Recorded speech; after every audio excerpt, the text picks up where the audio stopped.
ത്രിയേക ദൈവത്തിന് സ്തുതി. ഒരു സുപ്രഭാതം കൂടെ ഈ ഭൂമിയിലായിരിക്കാൻ തക്കവണ്ണം ദൈവം നമ്മെ അനുഗ്രഹിച്ച ഈ വലിയ സന്തോഷത്തിനായി നന്ദിയോടെ സ്തുതിക്കുന്നു. നിങ്ങൾക്ക് ഏവർക്കും ക്രിസ്തു യേശുവിൻ്റെ നാമത്തിൽ എൻ്റെ സ്നേഹവന്ദനം. അഗാപൻ ബ്ലെസ്സിങ്ങിലേക്ക് ഏവർക്കും സ്വാഗതം. നമ്മുടെ ജീവിതത്തിലെ ഒരു വലിയ വിജയത്തിനായി അല്ലെങ്കിൽ ഒരു അത്ഭുതത്തിനായി നമ്മൾ ദിവസവും പ്രാർത്ഥിക്കുകയും അധ്വാനിക്കുകയും ചെയ്യാറില്ലേ? എന്നാൽ പ്രാർത്ഥിക്കുമ്പോഴും ഉള്ളിൻ്റെ ഉള്ളിൽ ഇത് നടക്കില്ല, എനിക്ക് ഒരുപക്ഷെ കിട്ടില്ല, ഞാൻ പരാജയപ്പെടും എന്ന ഭയം പലപ്പോഴും നമ്മെ ഭരിക്കാറില്ലേ? കർത്താവിൽ പ്രിയ സഹോദരി സഹോദരൻ, വെറുതെ ആഗ്രഹിക്കുന്നത് കൊണ്ടല്ല, മറിച്ച് പ്രാർത്ഥിക്കുന്ന കാര്യം എനിക്ക് ലഭിച്ചു കഴിഞ്ഞു എന്ന ഉറച്ച ബോധത്തോടെ ചുവടുവെക്കുമ്പോൾ മാത്രമേ നമ്മുടെ മുൻപിലുള്ള പ്രതിസന്ധികളുടെ മലകൾ മാറിപ്പോകുകയെന്ന് പഠിപ്പിക്കുന്ന അതിമഹത്തായ ഒരു വചനമാണ് ഇന്ന് നമ്മൾ ധ്യാനിക്കാനായിട്ട് പോകുന്നത്. വിശുദ്ധ മർക്കോസ് 11:24 വചനം ഇങ്ങനെ പറയുന്നു: അതുകൊണ്ട് നിങ്ങൾ പ്രാർത്ഥിക്കുമ്പോൾ യാചിക്കുന്നതൊക്കെയും ലഭിച്ചു എന്ന് വിശ്വസിക്കുവിൻ, എന്നാൽ അത് നിങ്ങൾക്ക് ഉണ്ടാകും എന്ന് ഞാൻ നിങ്ങളോട് പറയുന്നു. സംശയങ്ങളെ പൂർണ്ണമായി തകർത്തെറിഞ്ഞ് നമ്മുടെ പ്രാർത്ഥനകൾക്കും ചിന്തകൾക്കും എങ്ങനെ മലകളെ മാറ്റാനുള്ള ശക്തി നൽകാമെന്ന് പഠിപ്പിക്കുന്ന വലിയൊരു വിജയരഹസ്യമാണ് ഈ വചനം. യേശുക്രിസ്തു തന്റെ ശിഷ്യന്മാരുമായി ബഥാനിയയിൽ നിന്നും യെരുശലേമിലേക്ക് നടന്നു പോകുന്ന വഴിയാണ് ഈ വചനത്തിന്റെ പശ്ചാത്തലം. തലേ ദിവസം യേശു വഴിയരികിൽ നിന്ന ഒരു അത്തിവൃക്ഷത്തെ നോക്കി അതിൽ ഫലമില്ലാത്തത് കൊണ്ട് ഇനി നിങ്ങൾ നിന്ന് എന്നേക്കും ആരും ഫലം തിന്നാതിരിക്കട്ടെ എന്ന് പറഞ്ഞു. പിറ്റേന്ന് രാവിലെ അതേ വഴിയിലൂടെ കടന്നുപോയ ശിഷ്യന്മാർ അത് കണ്ട് അത്ഭുതപ്പെട്ടുപോയി. പത്രോസ് വിളിച്ചു പറഞ്ഞു: ഗുരു, നോക്കൂ, അങ്ങ് ശപിച്ച അത്തിവൃക്ഷം ഉണങ്ങിപ്പോയിരിക്കുന്നു. വെറുതെ ഇല കുഴിഞ്ഞതല്ല, അത് വേരോടെ ഉണങ്ങിപ്പോയിരുന്നു. ആ അത്ഭുതം കണ്ടു നിൽക്കുന്ന ശിഷ്യന്മാരോട് അവരുടെ ഉള്ളിലെ വിശ്വാസത്തിന്റെ ശക്തിയെ എങ്ങനെ ഉണർത്താം എന്ന് പഠിപ്പിക്കാൻ വേണ്ടിയിട്ടാണ് കർത്താവ് ഈ അതിമഹത്തായ വാക്കുകൾ പറയുന്നത്. ഈ വചനം നമ്മെ പഠിപ്പിക്കുന്നത് കാണുന്നതിന് മുമ്പ് തന്നെ ലഭിച്ചു എന്ന് വിശ്വസിക്കുക, എക്സ്പെക്ടേഷൻ ബിഫോർ മാനിഫെസ്റ്റേഷൻ എന്നതാണ്. കർത്താവ് പറഞ്ഞു, നിങ്ങൾക്ക് ലഭിച്ചു എന്ന് വിശ്വസിപ്പീൻ, എന്നാൽ അത് നിങ്ങൾക്കുണ്ടാകും. പലപ്പോഴും നമ്മുടെ പ്രാർത്ഥനകളും അധ്വാനങ്ങളും പരാജയപ്പെടാൻ കാരണം നമ്മുടെ ഉള്ളിലെ സംശയങ്ങളാണ്. നാം ദൈവത്തോട് ഒരു വഴി ചോദിക്കും, പക്ഷെ ഉള്ളിൽ പരാജയത്തെക്കുറിച്ചായിരിക്കും ചിന്ത. യേശു പറയുന്നു, ആ ഇരട്ടത്താപ്പ് അവസാനിപ്പിക്കുക.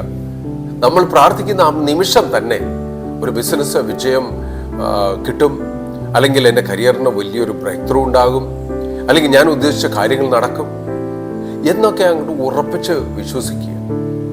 വിശ്വാസം എന്നത് ഭാവിയിൽ നടക്കാൻ പോകുന്ന ഒന്നല്ല, അത് ഇപ്പോൾ നമ്മുടെ ഉള്ളിൽ ഉണ്ടാകേണ്ട, ജനിക്കേണ്ട ആ ഉറപ്പാണ്. നമ്മുടെ ഉള്ളിലെ ചിന്തകൾ മാറുമ്പോൾ മാത്രമേ നമ്മുടെ ബാഹ്യ സാഹചര്യങ്ങൾ മാറും. പ്രതിസന്ധികളുടെ വലിയ മലകളോട് മാറിപ്പോകാൻ പറയാനുള്ള അധികാരം ദൈവം നമുക്ക് ഇന്ന് തന്നിട്ടുണ്ട്. ഈ വചനങ്ങളൊന്ന് ചുരുക്കി പറഞ്ഞാൽ, ഒന്ന്, പ്രാർത്ഥന വെറും വാക്കുകളല്ല, വിശ്വാസത്തിന്റെ പ്രകടനമാണ്. പലപ്പോഴും നാം പ്രാർത്ഥിക്കുന്നു, പക്ഷെ നമ്മുടെ ഹൃദയത്തിൽ സംശയം നിറഞ്ഞിരിക്കുന്നു. നാം പറയുന്ന, ദൈവമേ, ഇത് സാധ്യമാകുമോ? ദൈവം എൻ്റെ പ്രാർത്ഥന കേൾക്കുമോ? ഈ കാര്യങ്ങൾ നടക്കുമോ? നടക്കേണ്ട സമയത്ത് നടക്കുമോ? ഇനി ഞാൻ പാപി ആയതുകൊണ്ട് എൻ്റെ പ്രാർത്ഥന കേൾക്കുകയില്ലേ എന്ന് യേശു പഠിപ്പിക്കുന്നു. പ്രാർത്ഥനയും വിശ്വാസവും ഒരുമിച്ച് നടക്കണം. വിശ്വാസമില്ലാത്ത പ്രാർത്ഥന വിത്തില്ലാത്ത കൃഷി പോലെയാണ്. പ്രാർത്ഥന ദൈവത്തോട് സംസാരിക്കുന്നതാണ്, നമ്മളും ദൈവവുമായുള്ള കമ്മ്യൂണിക്കേഷനാണ്. വിശ്വാസം ദൈവത്തിൻ്റെ ഉത്തരം പ്രതീക്ഷിച്ചിരിക്കുന്നതാണ്. 2, ദൈവത്തിന് അസാധ്യമായത് ഒന്നുമില്ല. പല വചനങ്ങളിലൂടെ നമ്മൾ കേട്ട ഒരു ഭാഗമാണിത്. ഈ വചനത്തിൻ്റെ കേന്ദ്രഭാഗം ഇതാണ്: ദൈവത്തിന് അസാധ്യമായത് ഒന്നുമില്ല. മനുഷ്യന് അസാധ്യമായി തോന്നുന്ന കാര്യങ്ങൾ ദൈവത്തിന് സാധ്യമാണ്. രോഗം ഭേദമാകില്ല എന്ന് ഡോക്ടർ പറയാം, സാമ്പത്തിക പ്രശ്നങ്ങൾ പരിഹരിക്കാനാകില്ലെന്ന് ആളുകൾ പറയാം, ബന്ധങ്ങൾ തകർന്നു എന്ന് ലോകം പറയും, പല നിരാശപ്പെടുത്തുന്ന പല കാര്യങ്ങളുണ്ടാകും. ഞങ്ങളുടെ ജീവിതത്തിൽ അതുപോലെ തന്നെ ഒരു കാര്യമുണ്ടായി.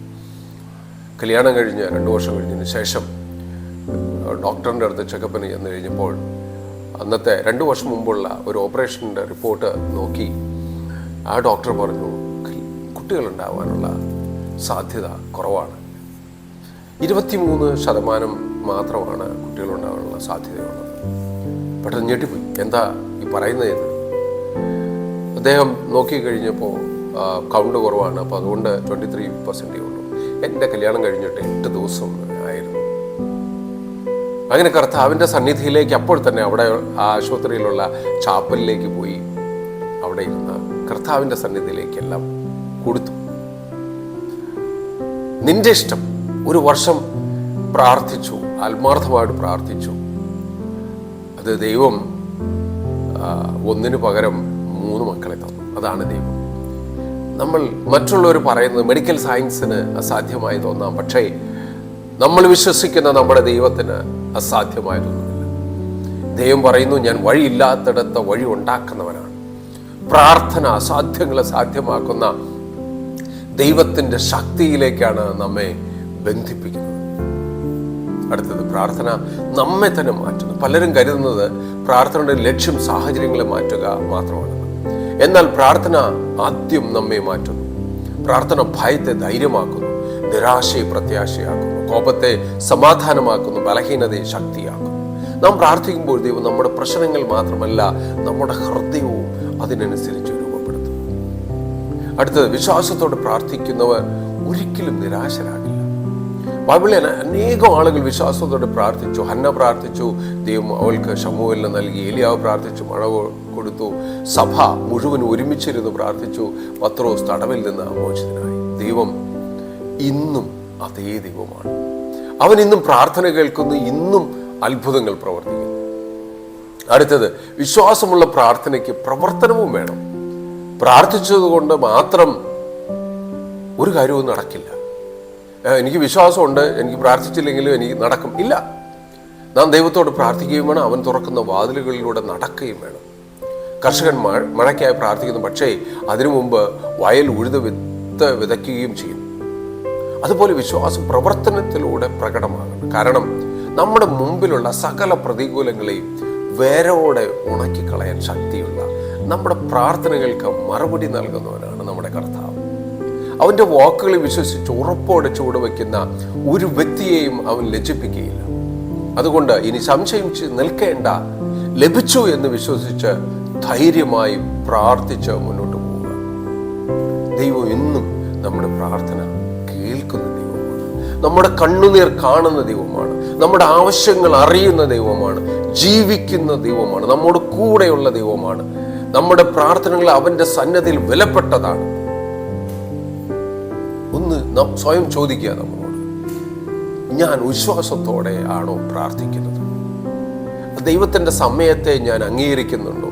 എൻ്റെ പ്രാർത്ഥനകളിൽ പ്രത്യാശ നിറഞ്ഞതാണോ, അതോ സംശയം മാത്രമാണോ? നമുക്ക് ധൈര്യത്തോടെ ദൈവസന്നിധിയിലേക്ക് വരാം, വിശ്വാസത്തോടെ പ്രാർത്ഥിക്കാം. കാരണം യേശു വാഗ്ദാനം ചെയ്യുന്നു, നിങ്ങൾ പ്രാർത്ഥിക്കുമ്പോൾ യാചിക്കുന്നതൊക്കെയും നിങ്ങൾക്ക് ലഭിച്ചു എന്ന് വിശ്വസിപ്പിക്കുവിൻ, എന്നാൽ നിങ്ങൾക്ക് ലഭിക്കും. ദൈവം നമ്മുടെ ജീവിതത്തിൽ അസാധ്യമായ വാതിലുകൾ തുറക്കട്ടെ. നമ്മുടെ പ്രാർത്ഥനകൾക്ക് അവൻ തൻ്റെ സമയത്ത് വലിയ ഉത്തരങ്ങൾ നൽകട്ടെ. നമുക്കൊരു നിമിഷം ഇങ്ങനെ പ്രാർത്ഥിക്കാം.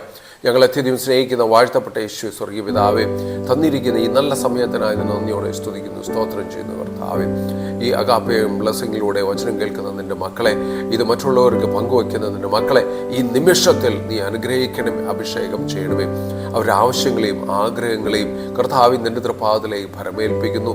പൂർണ്ണമായി ഞങ്ങൾ കേട്ട വചനത്തെ നിൻ്റെ തൃപ്പാദത്തിലേക്ക് സമർപ്പിക്കുന്നു. ഞങ്ങൾ വിശ്വാസത്തോടുകൂടെ ഉറച്ച് നിൻ്റെ തിരുസന്നിധിയിൽ നിൽപ്പാൻ തക്കവണ്ണം നിൻ്റെ കൃപ നൽകി അനുഗ്രഹിക്കണമേ.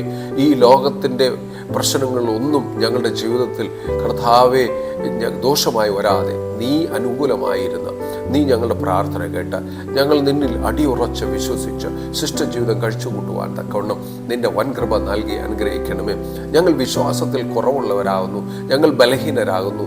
ഈ ലോകത്തിൻ്റെ ഞെരുക്കങ്ങൾ വരുമ്പോൾ പലപ്പോഴും സംശയിച്ചു പോകുന്നു. ഇത് നടക്കുമോ? എൻ്റെ പ്രാർത്ഥന കേൾക്കുമോ? എൻ്റെ യാചനകൾക്ക് മറുപടി നൽകുമോ? മെഡിക്കൽ സയൻസ് പറയുന്നു എനിക്ക് ഒന്നും നടക്കില്ല, എൻ്റെ കാര്യങ്ങളൊന്നും നടക്കില്ല, എൻ്റെ ജീവിതം തന്നെ താറുമാറായി പോകുമെന്ന് പറയുന്നു. എന്നാൽ ഞങ്ങൾ ഉറച്ച് വിശ്വസിക്കുന്നു, കർത്താവേ, നിനക്ക് അസാധ്യമായതൊന്നുമില്ല, എൻ്റെ കർത്താവിന് അസാധ്യമായതൊന്നുമില്ല. മെഡിക്കൽ സയൻസ് തോക്കും, ഈ ലോകം തോക്കും, മറ്റുള്ളവർ തോൽക്കും, എന്നാൽ എന്നെ ജയിപ്പിക്കുവാൻ കഴിവുള്ളവനാണ് എൻ്റെ കർത്താവ്. എൻ്റെ സകല ആവശ്യങ്ങളെയും ആഗ്രഹങ്ങളെയും നടത്തിത്തരാൻ കെൽപ്പുള്ളവനാണ് എൻ്റെ കർത്താവ്. എന്നെ സൃഷ്ടിച്ച് ഇത്രത്തോളം കാത്തു പരിപാലിച്ച് സംരക്ഷിച്ച് നിന്റെ ചെറിയന്മറയിൽ മറച്ച് നിന്നെ വഴി നടത്തിയതിനായി നന്ദിയോടെ സ്തുതിക്കുന്നു. കർത്താവേ, അടികൾ അറിഞ്ഞുകൊണ്ടും അറിയാതെയും ചെയ്യുന്ന സ്വഭാവങ്ങൾ അടികളോട് പുറക്കണമേ. ഈ വചനം കേൾക്കുന്ന എല്ലാ മക്കളെയും നിന്റെ തൃപാദത്തിലേക്ക് ഇപ്പോൾ തന്നെ ഭരമേൽപ്പിക്കുന്നു. എത്ര വലിയ ആവശ്യങ്ങളായാലും കർത്താവേ നീ അവർക്ക് നടത്തി കൊടുക്കണമേ. എല്ലാ പ്രതികൂല സാഹചര്യങ്ങളെയും കർത്താവെ നീ അനുകൂലമാക്കി കൊടുക്കണമേ. എല്ലാ ശാപങ്ങളെയും നീ അനുഗ്രഹമാക്കി കൊടുക്കണമേ. എല്ലാ സങ്കടങ്ങളെയും നീ സന്തോഷമാക്കി കൊടുക്കണമേ. എല്ലാ ബുദ്ധിമുട്ടുകളും ഇപ്പോൾ തന്നെ നീ തീർത്തു കൊടുക്കണമേ. എല്ലാ രോഗങ്ങൾക്കും സൗഖ്യം നീ കൊടുക്കണമേ. നടക്കില്ലാത്ത കാര്യങ്ങളെ നടത്തി കൊടുക്കണമേ കർത്താവേ. പിശാചിന്റെ ബന്ധനങ്ങളിൽ നിന്ന് പൂർണ്ണമായി വിടുതൽ നൽകണമേ. നീ അഭിഷേകം ചെയ്യണമേ കർത്താവേ. സന്തോഷത്തോടെ, സമാധാനത്തോടെ, ഐശ്വര്യത്തോടെ നിന്റെ മക്കൾ ഓരോ നിമിഷവും കഴിച്ചു കൂട്ടുവാൻ കർത്താവെ അവരെ നീ അനുഗ്രഹിക്കണമേ. ഈ നിമിഷത്തിൽ നിന്റെ മക്കൾ ആയിരിക്കുന്ന ഏത് സാഹചര്യത്തിലായാലും കർത്താവെ നിന്റെ തൃപ്പാദത്തിലേക്ക് അവരെ ഭരമേൽപ്പിക്കുന്നു. അനുകൂലമാക്കി കൊടുക്കണമേ കർത്താവെ. അവർക്ക് കൊടുത്തിട്ടുള്ള സകലത്തെയും നീ അഭിഷേകം ചെയ്യണമേ കർത്താവ്. ആയിരിക്കുന്ന സന്ദർഭങ്ങളിൽ 100 മേനിയായ വിളവിനെ നീ കൊടുക്കണമേ. ആത്മീയവും ഭൗതികമായ അനുഗ്രഹം കൊണ്ട് നിറയ്ക്കണമേ. നിന്റെ ചെറിയന്മാരെല്ലാം മറക്കണമേ കർത്താവെ. പൂർണ്ണമായി നിന്നിൽ അടിയുറച്ച് വിശ്വസിച്ച് ഞങ്ങൾ ഈ യാചിക്കുന്നവയ്ക്ക് പ്രതിഫലം ഇപ്പോൾ കിട്ടും എന്ന ഉറപ്പോടെ ഞങ്ങൾ പ്രാർത്ഥിക്കുന്നു കർത്താവെ. അങ്ങനെ പ്രാർത്ഥിപ്പാനുള്ള കഴിവ്, ഉറപ്പ് ഞങ്ങൾക്ക് നൽകുമാറാകണമേ. പിശാച് ഞങ്ങളെ തൊടുവാൻ നീ അനുവദിക്കരുത് കർത്താവെ. നിന്റെ കൃപ മൂലം വഴി നടത്തുന്നതിനായി നന്ദിയോടെ സ്തുതിക്കുന്നു കർത്താവെ. ഇത്രത്തോളം അനുഗ്രഹിച്ചതിനായി സ്തുതിക്കുന്നു. എല്ലാ മക്കളെയും കർത്താവെ നീ അനുഗ്രഹിക്കണമേ. പിശാച് അവരെ നോക്കുവാൻ പോലും ഇടവരുത്തരുതേ. ആപത്തനർത്ഥങ്ങൾ അവരുടെ പരിസരത്ത് പോലും എത്തരുത് കർത്താവെ. നിന്റെ ചിറയിൻ മറവിൽ, നിന്റെ രക്തവളപ്പിൽ നീ സംരക്ഷിച്ചുകൊള്ളണമേ കർത്താവെ.